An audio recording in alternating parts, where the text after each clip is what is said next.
Hi, I'm Sarah, and today I'm going to share a story that's very personal to me. It's about my family, the struggles we went through, and how things went wrong because of favoritism. Before I start, don't forget to like and subscribe if you want to hear more real-life stories like this. Now, let's begin. Growing up in a family where you're not the favorite is really hard. Imagine always being in the shadow of your younger brother, Ryan, just because he overcame serious health issues as a baby. No matter what my older brother Jon and I did, it was never enough.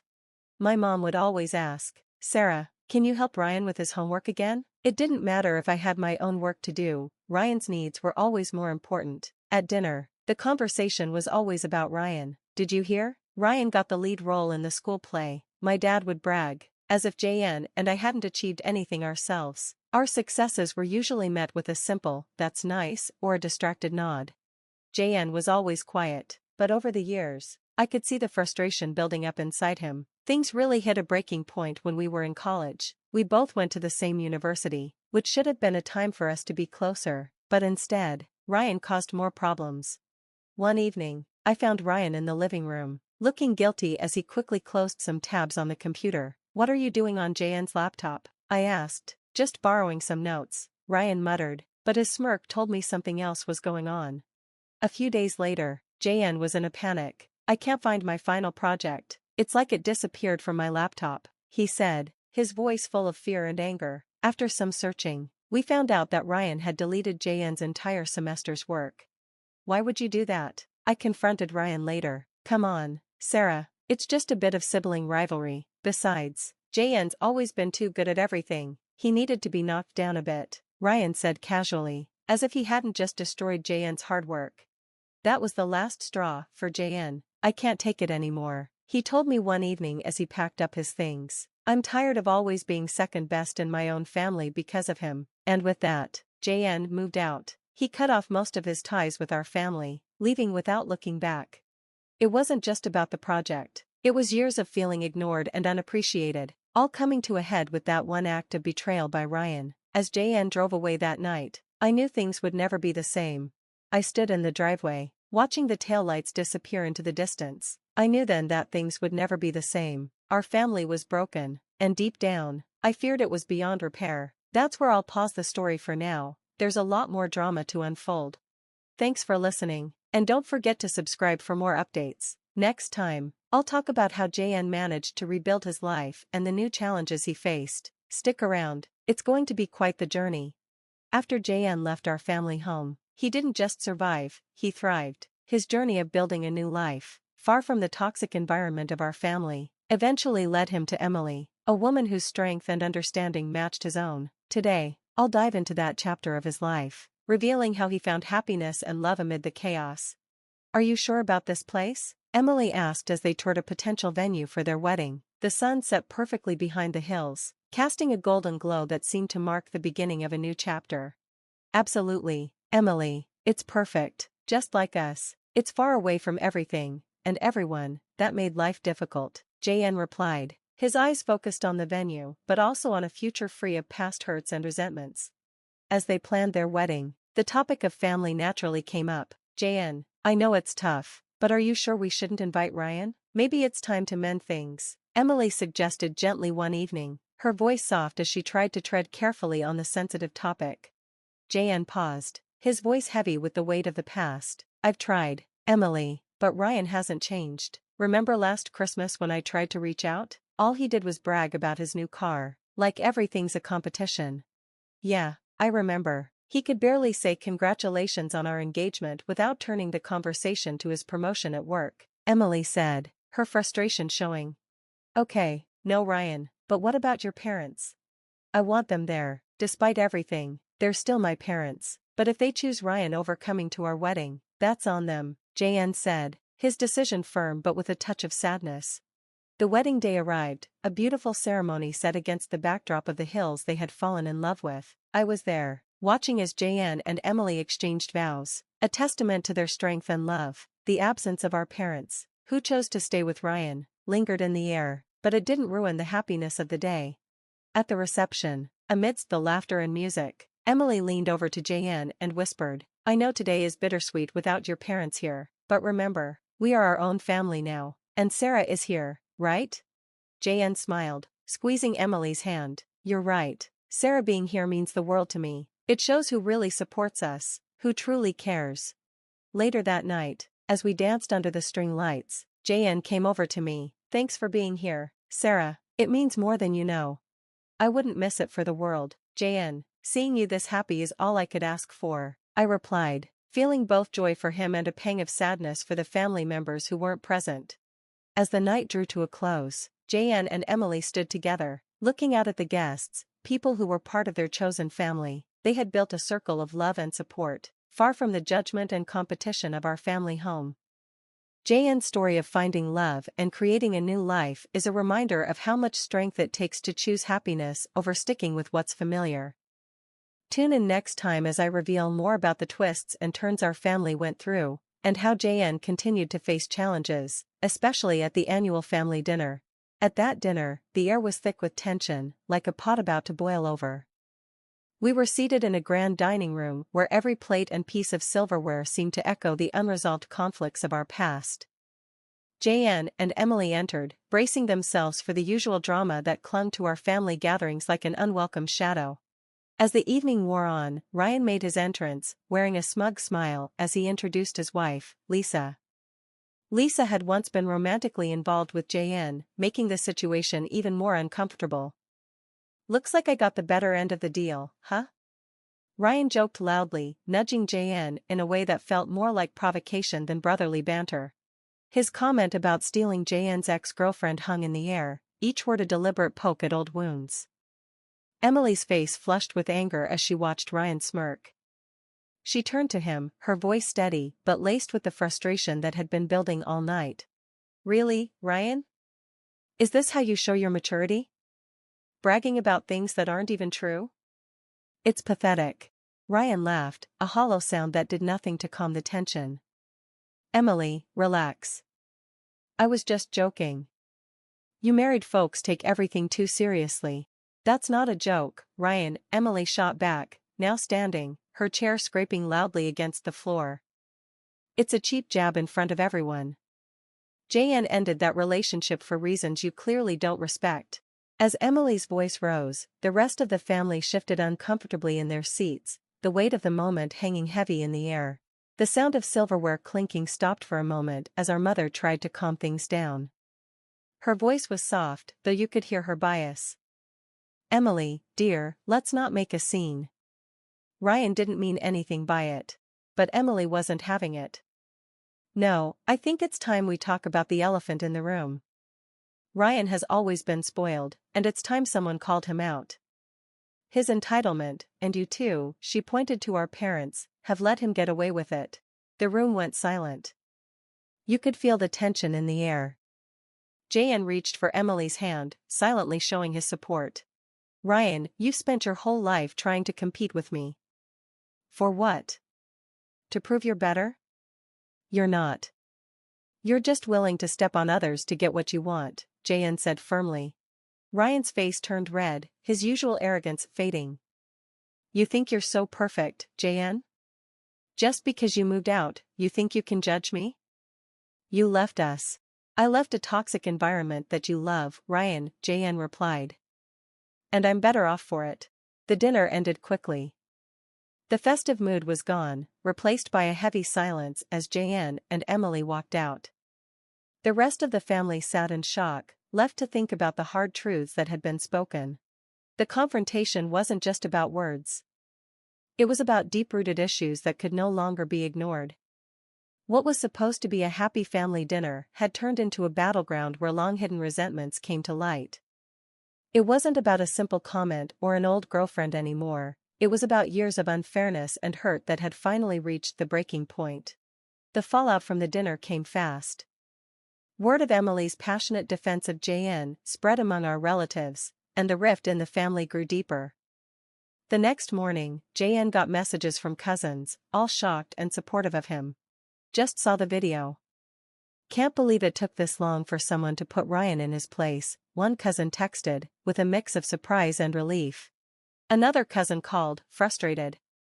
I always knew Ryan was a jerk, but this? This is something else. Emily really spoke for all of us last night. As the video of the confrontation spread, Ryan and our parents scrambled to save their reputations. Ryan called Jan early that morning, his voice a mix of anger and desperation. "You need to tell everyone Emily overreacted, Jan. You know how she can get. Just smooth things over, man." Jan remained calm, his frustration built up over the years. "No, Ryan. I'm not covering for you anymore." Emily said what needed to be said. "You need to start taking responsibility for your actions." Their parents also got involved, pleading with Jan during a tense phone call. "Your brother is hurt, Jan. Can't you see what this is doing to the family?" their mother asked, her voice cracking with emotion. Their father, more forceful, added, "You need to control your wife, Jan. She's tearing this family apart." Jan's response was steady, but firm. "No, Dad. What's tearing this family apart is years of ignoring Ryan's behavior and brushing the rest of us aside. I stand by Emily," she spoke the truth. The wider family had mixed reactions. Some pulled away, uncomfortable with the conflict, while others found the courage to speak up, inspired by Emily's boldness. Family gatherings became tense, filled with whispered conversations and awkward glances. In one revealing phone call, an aunt admitted, "We've all seen it for years, but no one wanted to stir the pot. Ryan's always been your parents' favorite, and it hasn't done him any favors." Emily, tired but determined, replied, "I know it's messy, but maybe it's time everything came out.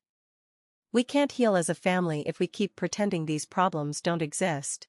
As the weeks passed, Emily's outburst, which had been recorded, sparked conversations throughout the family. People began talking about favoritism, fairness, and how families should really treat each other. Jan and Emily found themselves at the center of a family storm, but for the first time, they weren't alone in their fight for respect and recognition. The video exposed long-hidden issues, forcing the family to face uncomfortable truths. Though painful, it was a necessary step toward understanding and, possibly, healing. But for Jan and Emily, it became clear that their path was different now, with or without the family's approval. As the dust settled from the drama, Jan and Emily made a tough but necessary decision. Sitting in their living room, they discussed their future with new clarity, shaped by the chaos of recent events. "Emily, I can't keep going back and forth, hoping things will change. It's not healthy for us or for our baby on the way," Jan said firmly. Emily nodded, resting her hand on her belly. "I agree, Jan. We need to focus on our family now. What kind of environment do we want for our child?" They made the decision to cut ties with Ryan and their parents. This wasn't a sudden choice, but the result of years of neglect and unresolved conflict. Jan carefully drafted an email to his parents, making their decision clear. "Mom and Dad, after much thought, Emily and I have decided to distance ourselves for the sake of our family's well-being. We need to focus on raising our child in a positive and supportive environment, free from the constant conflict of the past." With that, they chose a new path, one focused on building a better future for their own family. Their parents responded quickly, filled with pleas and accusations, but Jan and Emily stayed firm. They ignored the phone calls and left messages unread. It was a hard process, but it had to be done. Meanwhile, Sarah, also chose to support Jon and Emily. During a small family meeting with just the three of us, I told them how much I stood by their decision. "You both have always been there for me. Unlike Ryan or even Mom and Dad lately, I'm with you, whatever you need," I said. Jon smiled and squeezed my hand. "Thanks, Sarah. It means everything to know you're with us. Let's focus on the family we choose, not just the one we were born into." As Jon and Emily prepared for their baby's arrival, they found peace and happiness in their new life. They worked on the nursery, picking out colors and decorations that represented a fresh start. Emily, being the planner, made sure everything was just right, and this attention to detail brought them both comfort. One evening, after setting up the crib, Emily turned to Jan thoughtfully. "Do you ever think about the future and what it'll be like for our child?" Jon finished placing a stuffed animal in the crib and wrapped his arms around her. "I do, and I know that with us as their parents, they'll grow up knowing they're loved unconditionally. That's all we can hope for." As the seasons changed and spring began, it symbolized the new beginnings in Jon and Emily's lives. The support they received from me and other family members helped reassure them that they had made the right decision. It wasn't just about leaving behind the toxic past, It was about building a future based on respect, love, and understanding. Standing in the nursery, looking out at the blooming garden, Jon and Emily knew they had made the right choice. They were ready to welcome their child into a world filled with hope, one they had created, far away from the shadows of the past.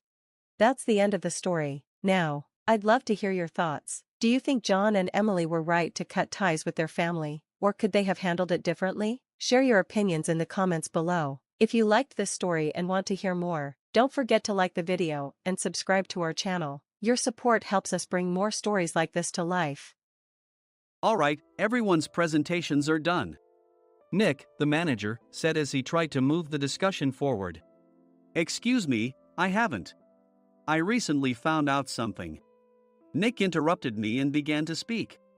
There's apparently someone in this department who didn't graduate high school and is just a part-timer.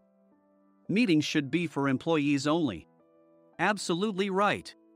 His lackey, Mike, of course, agreed with Nick. I'm leaving. After leaving the meeting room, I started to shut down my computer. I noticed that an email had arrived, not in my personal inbox, but in the company's shared email. Thinking, there's no point in speaking up, no one will listen, I went home quietly. The next day, I heard a commotion from Nick's desk. He was staring at his computer screen, his face pale. Nick? Is something wrong? Mike looked at the screen with him. And he turned even paler than Nick. Why is he so angry? Knowing the reason for Mike's distress, I thought to myself, serves them right. My name is Adam. My mother passed away when I was in the 9th grade, and I was raised by my father. Well, you could hardly call it being raised. After my mother passed, my father changed. He drowned his sorrows in alcohol, and though he still went to work, he squandered our living expenses on horse racing. Because of that, I had to start working part-time as soon as I entered high school. Every month, I went to the convenience store with bills in hand that couldn't be auto-deducted from my father's account. Even though I endured it because I didn't want to be alone, I reached my limit in my second year of high school and dropped out. I found a live-in job at a distant inn. Thank you for everything. The day I left home, my father, still staring at the TV, spoke. Take care. That was our last conversation. Back then, 18 wasn't the age of majority, so I needed my father's permission to work, and I couldn't hide my place of employment. Yet, my father never visited me even once. I kept working just to survive, and before I knew it, I was 42. Years of hard work paid off, and I was transferred to the headquarters. I was thrilled to be recognized by the company, as I thought I'd be working in the field until retirement due to my lack of formal education. Listen up. Our work can change the future of our employees. Don't drag us down. On my first day after the transfer, Nick, dressed in an expensive suit, spoke sternly. There was a reason for this. Our inn was located in a prominent tourist destination, known so well that everyone in the state could sing its commercial jingle. At its peak, we had 5 locations within the state. But that was long ago. Due to financial difficulties and aging facilities, only the place where I had worked for many years and the original establishment remained. I was prepared to lose my job anytime, but now there was a glimmer of hope. With the rise of social media, the tourist area where the inn was located started gaining attention again. Depending on how hard the sales department, where I was transferred, worked, we could either thrive or be forced to give up this prime location to the new hotel chains continuously popping up. For Nick, who had switched careers from another industry to strengthen our sales, this was a battle he couldn't afford to lose. I understood why he had to be strict. I will do my best. Nick sneered at my enthusiastic declaration. Did you not hear what I said? I'm sorry. I thought I was listening carefully. Out of habit from years of customer service, I apologized reflexively, though I had no idea what had offended him. Someone was watching me with a smirk. In this department, there are those who are expected to excel and those who have been shoved here because they have nowhere else to go. You are the latter. It was Mike, the section chief. He's 7 years younger, at 35. But he was called to headquarters much earlier than I was and had been moving around within the headquarters ever since. I'm not jealous, but I can't accept that he's my boss. Graduating from a prestigious university, he has an unusually high pride and caused many problems as a newbie, making things very difficult for me when I was the front desk leader. When I found out Mike was transferred to the sales department a month before me, I was disheartened. Mike is right. With just a middle school diploma, there's not much you can do. Don't even think about achieving results. As if I didn't exist, Nick remarked, I'm thirsty. Mike eagerly ran to the coffee maker. It seems Mike is Nick's lackey. I regretted being happy about my transfer to headquarters, wishing I had stayed on site forever. Send a direct mail to every company on this list by the end of the day. Nick only assigned me tasks that even a new graduate could handle. What? There are over 1,000 companies. You want me to send to all of them by today? Yes, if you and your fellow misfits split the work, even those with nowhere else to go should finish by today. I glanced at the employees typing away expressionlessly. They were worn out from customer service, only thinking about leaving on time, or were women reassigned after having children. With zero motivation for work. Even Sam, a new graduate from the same university as Mike, who was supposed to be among the expected achievers, had no enthusiasm for the job. Having joined the company wanting to do customer service. I don't care what they say, I plan to quit anytime, he said. Only Nick and Mike were highly motivated, making all the decisions between the two of them. I originally only wanted to work at the inn to survive and had no particular attachment to this job. I swallowed my words, thinking I had no right to reprimand them. About a month after the transfer, Nick told us with a frustrated look. To commemorate the 50th anniversary, we've decided to create a plan exclusive for one group per day. Originally, Mike and I were supposed to come up with it, but our president, Mr. Thompson, insists on hearing everyone's opinions. So, you all get a chance. As Nick explained, Mike began handing out prints. Make sure not to embarrass Nick. If your ideas are half-baked, you'll have to redo them. It seemed that they had printed his handwritten notes by Mr. Thompson, which included several questions and a section for free responses. It made sense why Nick had to seek our input, given that all responses had to be submitted to Mr. Thompson.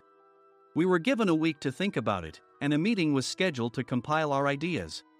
My plan is to let guests enjoy both the old and modern America. Nick began the presentations.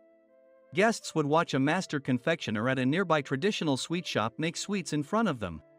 The welcome drink would be premium tea in a bottle. Nick's plan was certainly attractive. After his presentation, Nick called on us to present in the order we were seated. Just as I stood up for my turn. All right, everyone's presentations are done. Excuse me, I haven't. I recently found out something. Nick interrupted me. There's someone in this department who didn't graduate high school and is just a part-timer. He was likely talking about me. I joined the company as a part-timer and was made a full-time employee when I turned 20. That was 20 years ago, so Nick and Mike probably had no chance to know until recently. Meetings should be for employees only. Absolutely right. After that, Nick kept creating opportunities to solicit everyone's opinions, purposefully excluding me from speaking. The meeting unexpectedly heated up and went past the scheduled end time. A few people asked to leave, and the discussion continued with the remaining few. Still here? Normally, you'd leave in that situation. Though I had no attachment to the job initially, hearing kind words from customers made me want to make them happier. For someone like me, with nowhere to go, the inn was my home and customer service was my life. I felt pathetic about my current self. I'm leaving. I left the conference room and started shutting down my computer. I noticed an email had arrived, not in my personal inbox, but in the company's shared email. Thinking no one would listen to what I had to say anyway, I quietly went home. The next day, while preparing the DM as instructed, I heard a commotion from Nick's desk. In his haste to stand up, he hit his knee on the desk. He stared at his computer screen, his face pale. Nick! What's wrong? Mike, thinking he should be the first to rush over, approached Nick while still wearing his coat. He peered at the screen with Nick. And he turned even paler than Nick. Why is he so angry? Who is responsible for this company? Nick, more irritated than ever, asked, and Mike answered without checking. Probably Sam. Sam wasn't there because he was attending a morning training session for new hires. Nick gave up on getting angry and returned his gaze to the screen. They were looking at an email that arrived right after the end of the working day yesterday. Apparently, no one, including me, had checked it before leaving. The email was from a large company that used us for their annual employee trips. The president and executives of that company also frequently used our services personally. President of the company, Mr. Mason himself, had declared that neither he nor his company would ever use our services again. Well, some companies cancel their employee trips or stop using our services due to financial struggles. Let's just move on. Mike kept wiping the sweat from his forehead with a handkerchief. Knowing why Mike was so agitated, I quietly watched their interaction. Do you know how much revenue we get from that company? We can find other guests to fill the rooms, but we'll lose the banquet costs, gift shop revenue, rental car fees, and more. Moreover, the gifts were supposed to be prepared by the traditional confectionery shop involved in Nick's proposed plan. If it's known that we incurred such a huge loss at this critical time, Nick's position in the company would be jeopardized. Nick took a deep breath, seemingly trying to calm himself. All right, Mike. Go to New York right now and apologize to Mr. Mason. What? You're coming with me, right? I have urgent work to do. I trust you, which is why I'm entrusting this to you. Please. Mike, believing Nick's sincerity, agreed with a determined look on his face, saying, yes. That's Nick for you. Even if Mike went to apologize, Nick would shift all the blame onto him if the client didn't change their mind. Well, it was Mike's fault to begin with, so it served him right. About 3 hours later, Sam answered a call from somewhere and repeatedly apologized, saying, I'm very sorry. Everyone watched to see what was happening. After ending the call, he informed Nick with a weary tone. When Mike arrived at the client's company, he only made things worse, further infuriating Mr. Mason. He was demanding, get his boss here immediately. It was no wonder Sam was exhausted, dealing with such a call right after returning from training. What is that idiot doing? All right, Adam, you're coming with me. If sacrificing Mike didn't work, then I must be next. Normally, I'd want to refuse at all costs, but I saw an opportunity in this situation. If I can be of assistance, I'd be happy to join you. I obediently followed Nick, and we flew to New York. When we introduced ourselves at the reception, it became clear how serious the situation was, as the receptionist personally escorted us to the president's office. Angry voices leaked through the door, making both Nick and me uneasy. Excuse me. I'm Nick, the supervisor. I understand my subordinate has caused you trouble, and I deeply apologize. Nick, with his experience in the corporate world, knew enough to offer an apology before excuses. However, his customer service skills left much to be desired. I sighed as I saw Mike trembling like a small dog in the corner of the room. What kind of training are you giving your subordinates? Mr. Mason glared at Nick with a red face. The intensity of his gaze made even Nick take a step back. Regrettably, I joined this company only 2 years ago and was unaware of Mike's issues. I should have identified his shortcomings sooner. Indeed. I should have realized sooner. No sensible person would come to apologize and then give a lengthy presentation on the drawbacks of not using their in. Nick froze, his mouth slightly open. Suspecting the worst, I picked up the documents that had fallen to the floor. It seemed Mike hastily prepared these documents on the plane, listing the disadvantages. Disadvantage 1: if you change the venue for the company trip, employees might suspect it's for cost-cutting reasons, leading to a negative impression. Reading it aloud half-jokingly, Nick snatched the papers from my hand and checked the contents with a furious expression. Among the stack of documents was a receipt from a nearby convenience store's copy machine. I felt a pang of dread, hoping he hadn't shown the receipt as well. What do you think he said when I asked what kind of nerve he had to do this? I'm very sorry. Faced with the dire situation, Nick must have thought there was nothing left to do but apologize. In a voice smaller than I'd ever heard from him, he uttered words of apology. He said, I'm a Harvard graduate. I don't believe I said anything wrong. Mike, what have you done? Forgetting his plan to pin the blame on Mike, Nick yelled loudly, even in front of Mr. Mason. I didn't do anything wrong. You're still saying that? Look at him. Mike pointed at me with a shaking hand. I was assigned to headquarters in my 20s and now I'm a section chief. This guy only made it to headquarters at 42. Everything I've done proves I was right. So why are we losing the contract? Having said his piece, Mike collapsed to the floor. Of course. You were sent there because you had nowhere else to go. Mike never expected to hear such words from someone he looked down upon. He lunged at me, and Nick hurriedly stepped in to stop him. Mr. Thompson told me Mike is a quick thinker, and to take good care of him. There's no way he was pushed aside. Don't make things worse here. He didn't say quick thinker, he said only quick-witted, didn't he? I don't remember that part. I recalled the many troubles Mike caused when he was a newbie. When Mike was on the front line, his pride was so high that he never apologized to customers. Customer service, especially in our job, doesn't work alone. It brings both good and bad situations. If the front staff or housekeepers made mistakes, or the cleaning company didn't properly clean a room, one had to apologize to the customers regardless of personal fault. Mike, in such situations, would never apologize, insisting he wasn't at fault. This often angered customers, and as the front desk leader, I frequently had to apologize on his behalf. He caused complaints and disrupted operations, which is why he was quickly moved to headquarters. In departments where he didn't interact directly with customers, his quick thinking was beneficial and things went well. But it seemed his flaws were starting to show. Corporate reservations are supposed to be entered into the system by the sales representative. But a quick check yesterday revealed that more than 10 items were missing from the client's reservation. The handover document clearly stated what needed to be prepared. Why didn't you enter it into the system? Why do we have to give them special treatment?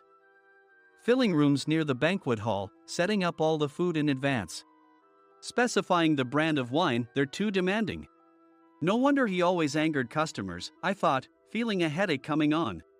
Grouping them in rooms near the banquet hall is for our benefit too.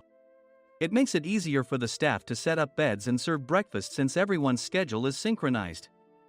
As for the other requests, Mr. Mason suggested them to lighten our load. I didn't know that. Nick finally seemed to realize that Mike was the one who had angered the client. What did you say to them?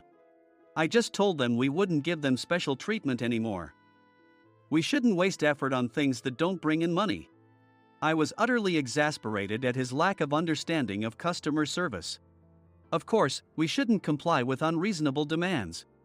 But carrying over successful practices from past stays makes customers feel remembered and enhances their experience. Good memories encourage repeat visits. That's part of our job. I looked down at Mike, who was sitting on the floor. In our job, nothing is a waste. Mr. Thompson likely moved you to the sales department, hoping you'd finally understand this. How do you think he feels now that you've failed to meet his expectations? Mike, tears in his eyes, fled the president's office. I was amazed he still hadn't apologized. You have it tough, Adam. It's okay, we're all employees of the same company. I deeply apologize for this disrespectful incident. Especially after all the care you've shown us. If it weren't for you, Adam, I really would have stopped staying here. When I heard you were moving to the sales department, I was willing to reconsider if you handled it. Seeing us talk so amicably, Nick's face contorted. Do you two know each other? Adam's service is excellent. I always requested him specifically. Normally, we don't accept specific staff requests, but we made an exception for Mr. Mason, adjusting my shifts accordingly. He had personally stayed at our hotel just before my transfer, and during casual conversation, I mentioned, I'm moving to the sales department soon. If I hadn't told him then, things could have been much worse. Please continue to take care of us. I look forward to it. On the return flight, Nick awkwardly offered me a can of beer. It's still working hours. Of course, I had no intention of forgiving him for a single beer. Nick might try to pin everything on Mike and avoid any consequences. While pondering this, a startling fact came to light. Nick, the tea bottles for the plan have arrived. I handed Nick a bottle labeled with our inn's name. They look good. What are you talking about? These are plastic bottles. I had assumed we would use the trendy, high-end bottling tea. But what arrived were ordinary plastic bottles of tea with customized labels. The only unique aspect was the label, which had the inn's name, making it look customized. Upon further investigation, I discovered that a substantial amount of money was set to be paid to the tea company. It was priced like bottling tea. Does this plastic bottle really cost $100 each? The tea inside is specially blended for us. The extra cost is for that. Wouldn't it be better to use another tea company? Or is there a specific reason we must use this one? As Nick continued to make excuses, I showed him a printed email. I informed the tea company's president, Mr. Mitchell, that we discovered irregular payments and he confessed. He said you two were high school classmates and planned to split the extra money. That idiot. Why did he confess? That's not important. You should worry about yourself, this could turn into a police matter. Opening the bottle cap, I suggested. How about calming down with this tea? It supposedly has a relaxing effect. Nick drank the tea frantically. In the following days, decisions were made about their fates. Mike was reassigned to the General Affairs Department, with no chance of transfer or promotion, as per Mr. Thompson's orders. As for Nick, since the payment to the tea company hadn't yet been made, he narrowly avoided legal trouble.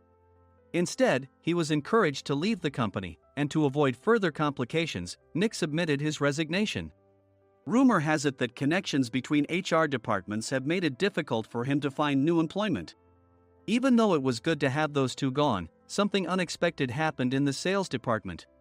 Everyone became motivated and united in refining the 50th anniversary plan. In the end, my plan was adopted. We collaborated with the Tourist Information Center to provide personalized guides. The plan, tailored to the number of guests, was truly special for the 50th anniversary. Hey, is Adam's family coming to stay? I immediately booked that special plan for my family. Sam noticed it on the reservation list and quickly picked up on it. Yes, I'm inviting my father. That's great. I might invite my parents too. I lacked the courage to face my father just as Adam. But here, with the confidence Mr. Mason praised, I felt ready. The 50th anniversary plan was a perfect opportunity to reconnect with my father. I hoped to bring back the days when we could laugh together as we once did.